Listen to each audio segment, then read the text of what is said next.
आज पूरे विश्व में अनेक देशों के युवा अब व्यापार में अपना परचम लहरा रहे हैं, नए नए कीर्तिमान स्थापित कर रहे हैं। वहीं भारत में अभी भी ये सोच कायम है कि बच्चों को बिजनेस से क्या संबंध, जब वे बड़े हो जाएंगे तो अपने आप काम करने लगेंगे। अभी इनकी खेलने खाने की उम्र है। बहुत से माता पिता दार्शनिक अंदाज में कहते हैं जिंदगी में पैसा सब कुछ नहीं होता, या फिर पैसे की कोई खास अहमियत नहीं होती। ऐसे अभिभावकों की भी कोई कमी नहीं है जो बच्चों के मन में ये ठूस ठूस कर भरते हैं कि अमीर लोग लालची होते हैं, स्वार्थी होते हैं तथा गरीबों का खून चूस चूस कर दौलत इकट्ठी करते हैं। परिणाम यही होता है कि बच्चों के दिमाग में पैसे के प्रति जिज्ञासा और इच्छा खत्म हो जाती है। वे अमीरों को पसंद नहीं करते। बिजनेस में उनकी रुचि बिल्कुल मर जाती है। वे माता पिता के द्वारा दिए गए जेब खर्चे से गुजारा करते हैं, खर्चों की सीमाओं में बंध जाते हैं। मैं आपसे एक सवाल पूछता हूँ कि अगर आप ये कहें कि आपकी ज़िंदगी में पत्नी की कोई खास अहमियत नहीं है या बच्चों की कोई खास अहमियत नहीं है, तो क्या वे आपको पसंद करेंगे? ये लोग आपके साथ रहना चाहेंगे? बिल्कुल नहीं। अगर कोई व्यक्ति मुझे ये कहे कि उसकी ज़िंदगी में मेरी कोई अहमियत नहीं है तो मैं उससे कोई संपर्क नहीं रखना चाहूँगा। क्या मुझे ऐसा नहीं करना चाहिए? आप कहते हैं कि पैसे की कोई अहमियत नहीं है, तो क्या आपके पास पैसा रहेगा? आपके पास पैसा रह सकेगा? मैं नहीं मानता। एक बात को चाहे लिख लें, जो व्यक्ति ये कहता है कि पैसा ही ज़िंदगी में सब कुछ नहीं होता या फिर पैसे की कोई खास अहमियत नहीं होती, उस व्यक्ति की ज़िंदगी कड़की में गुजर रही है। उसकी आर्थिक स्थिति ठीक नहीं है। अगर आप अपने बच्चों को ये सिखा रहे हैं तो उन्हें गरीबी की ओर धकेल रहे हैं। जो लोग बिजनेस में कामयाब होते हैं वे अमीर बनते हैं। वे भूलकर भी ये नहीं कहते कि उनकी ज़िंदगी में पैसे की अहमियत नहीं है, बल्कि वे दूसरों को भी यही कहते हैं कि पैसे बिना कुछ भी नहीं है। अनेक अभिभावक ये कहते हैं कि प्रेम के सामने पैसा कुछ नहीं होता, प्रेम सबसे बड़ा होता है। व्यक्ति का दिल खुला होना चाहिए, पैसे की क्या है। मैं ऐसे अभिभावकों को चैलेंज करता हूँ कि वे प्रेम से घर का राशन खरीद कर दिखा दें, बिजली पानी या टेलीफोन का बिल भर के दिखा दें, गाड़ी में पेट्रोल भर के दिखा दें, जीवन से जुड़ी आवश्यकताएं पूरी करके दिखा दें। अगर हम अपने बच्चों को ये सोच दे रहे हैं तो उन्हें भविष्य का कंगाल व्यक्ति बना रहे हैं। समझदार व्यक्ति वही है, समझदार अभिभावक वही है जो बच्चे को जरा सा समझदार होते ही पैसों का मैप समझाना शुरू कर देते हैं, जो बच्चों को बताते हैं कि जीवन में मर्यादाओं, अनुशासन व परिश्रम का अपनी जगह महत्व है, लेकिन जब तक पैसा नहीं होगा जीवन की गाड़ी नहीं चल सकती। मैंने अनेक अभिभावकों को बच्चों के सामने किस्मत का रोना रोते हुए देखा है। जीवन में सब कुछ ठीक चल रहा हो, फिर भी वे दूसरों की तुलना करके बच्चों को ही समझाने का प्रयत्न करते हैं कि उनकी किस्मत साथ नहीं दे रही। आखिर क्या मतलब है इसका? आप अपने बच्चों को भाग्यवादी बना रहे हैं ना। ऐसा करना बच्चे के उत्साह को खत्म कर देता है। वे अपनी हर असफलता के लिए भाग्य को दोष देना सीख जाते हैं। अपने बच्चों को भाग्य को दोष देना मत सिखाइए, अपनी कमियों को दूर करना सिखाइए। उन्हें जिंदगी से शिकायत करना मत सिखाइए। अगर आपकी ज़िंदगी में कोई कमी है तो बच्चों को इस बताइए कि समय के साथ साथ ऊंच नीच, अप एंड डाउन होते रहते हैं, लेकिन ये ज़्यादा समय तक नहीं रहते। हमारे पास अगर कोई कमी है तो हम उसे जल्दी ही पूरा कर लेंगे। आप बच्चों के सामने कमी का रोना मत रोइए, कमी को दूर करने की बात कीजिए। बच्चों से सलाह लीजिए कि ज़िंदगी को और बेहतर कैसे बनाया जा सकता है। अगर आप बच्चों को निरुत्साहित करते हैं, उन्हें अमीरों के खिलाफ उकसाते हैं, उन्हें गरीबी की परिभाषा सिखाते हैं और ये कहते हैं कि उनकी किस्मत में गरीबी में गुजारा करना लिखा है, तो निसंदेह आप उनके भविष्य को धूमिल करने में लगे हैं। मैं बताना चाहूँगा कि ज़िंदगी से या भाग्य से शिकायत करने वाले लोग भीतर से कमज़ोर होते हैं। वे इस तरह की शिकायत करके अपनी असफलताओं को ढकने का प्रयास करते हैं। एक वैज्ञानिक सिद्धांत कहता है आप वैसे ही बन जाते हैं जैसा व्यवहार करते हैं। अगर आप गरीबों जैसा व्यवहार करते हैं तो आपकी गरीबी तय है, और अगर आप अमीरों जैसा व्यवहार करते हैं तो आपका अमीर बनना तय है। पैसे के प्रति समर्पित हो जाइए। एक कामयाब बिजनेसमैन बनने या अमीर बनने की पहली शर्त यह होती है कि आप पैसे को समर्पित हो जाइए। पैसे का विचार करना, पैसे के लिए परिश्रम करना और पैसों को समर्पित हो जाना बिल्कुल अलग अलग बातें हैं। कामयाबी का मूल मंत्र यही है कि अपने उद्देश्य को समर्पित हो जाना पड़ता है। ठीक उसी तरह जैसे एक सच्चा संत बनने के लिए केवल परमात्मा को समर्पित हो जाना पड़ता है। जब तक हम अपने उद्देश्य को समर्पित नहीं हो जाते तब तक वह पूरा नहीं हो सकता।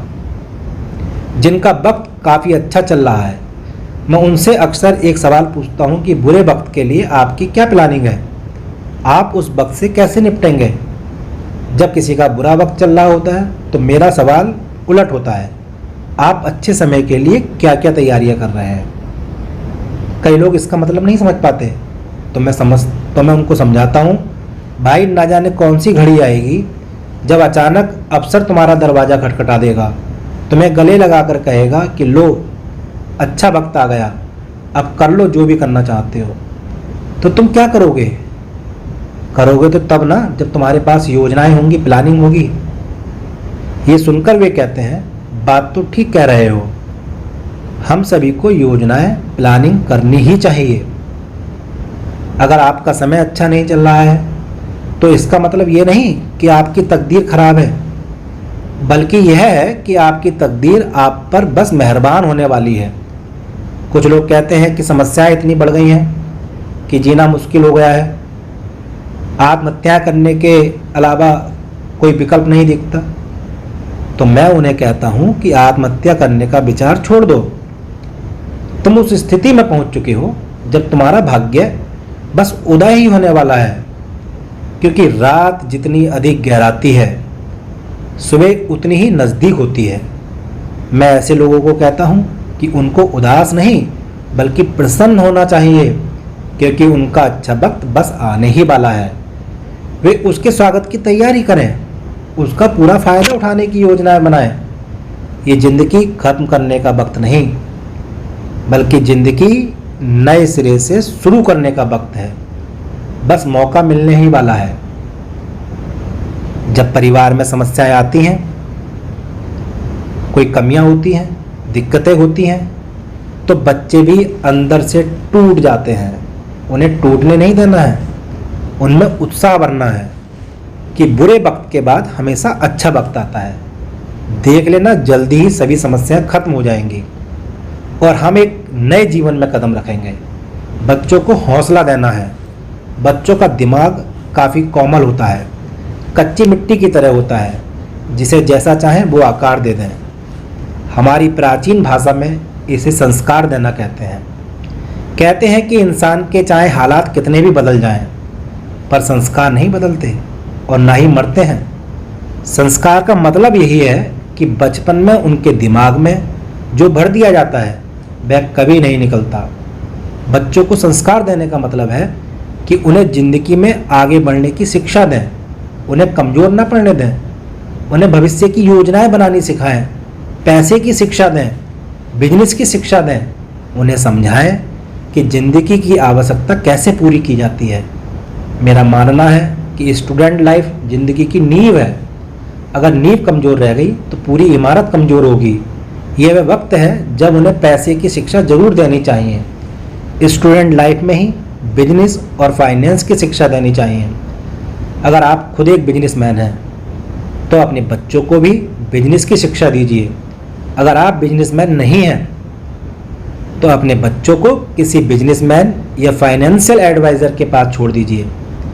उसे बचपन से ही कोई ना कोई बिजनेस की प्रेरणा दीजिए, क्योंकि नौकरी में उम्र देखी जाती है, बिजनेस में नहीं। हो सकता है आपका बच्चा सबके लिए उदाहरण बन जाए।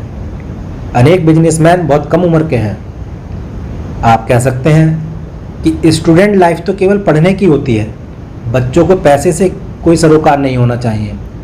आप गलत सोचते हैं। पढ़ाई का उद्देश्य ही जीवन में स्थापित होना है, कमाना सीखना है और अपनी ज़िंदगी की गाड़ी आगे बढ़ाना सीखना है। केवल कागजी पढ़ाई लिखाई से कुछ होने वाला नहीं। बच्चों पर पैसा खर्च करके केवल उनकी स्कूली या कॉलेज की शिक्षा पूरी करवा देने से आपकी जिम्मेदारी खत्म नहीं हो जाती। इससे बच्चे ज़िंदगी में स्थापित नहीं हो जाते, वे जिम्मेदार नहीं बन जाते। बच्चों को बचपन से ही पैसे का महत्व समझाएं, बिजनेस की शिक्षा दिलवाएं और आत्मनिर्भर बनाने का प्रयास करें। कोशिश इस बात की करें कि जब बच्चा पढ़ाई पूरी करके निकले तो एक कामयाब बिजनेसमैन बन चुका हो, वह सामाजिक जिम्मेदारियों को निभाने में सक्षम हो। जो स्टूडेंट हैं उन्हें भी चाहिए कि वे स्टूडेंट लाइफ में ही पैसा कमाना सीखें। उन्हें पैसे से पैसा बनाने की कला आनी चाहिए। अगर वे ऐसा नहीं कर पाए तो भारी मुश्किलों का सामना करना पड़ सकता है। मेरा आपके और आपके बच्चे के लिए अगला प्रोग्राम होगा कि बच्चे कौन कौन से बिजनेस कर रहे हैं और पढ़ते पढ़ते कौन कौन से बिजनेस में वे सफलता पा सकते हैं और अपने परिवार और स्वयं को और अधिक खुशी दे सकते हैं। साथ ही आप ये भी जान सकेंगे कि किस प्रकार से भारतीय विद्यार्थियों ने विश्व में अपने व्यापार द्वारा देश का गौरव बढ़ाया है। उसके लिए आपको अगला प्रोग्राम देखना होगा। हमारे द्वारा दिए गए प्रशिक्षण से अनेक विद्यार्थी आज विश्व में अनेक प्रकार के बिजनेस कर रहे हैं। मेरा आपके लिए संदेश है कि खुश रहें, रचनात्मक बने, आत्मनिर्भर बने और बनाएं दूसरों को। अपना बड़ा ख्याल रखें। लॉकडाउन का पूरा पालन करें। जिसकी सहायता कर सकते हैं उसकी अपने स्तर से सहायता करें। अनावश्यक रूप से बाहर ना निकलें। बहुत बहुत धन्यवाद।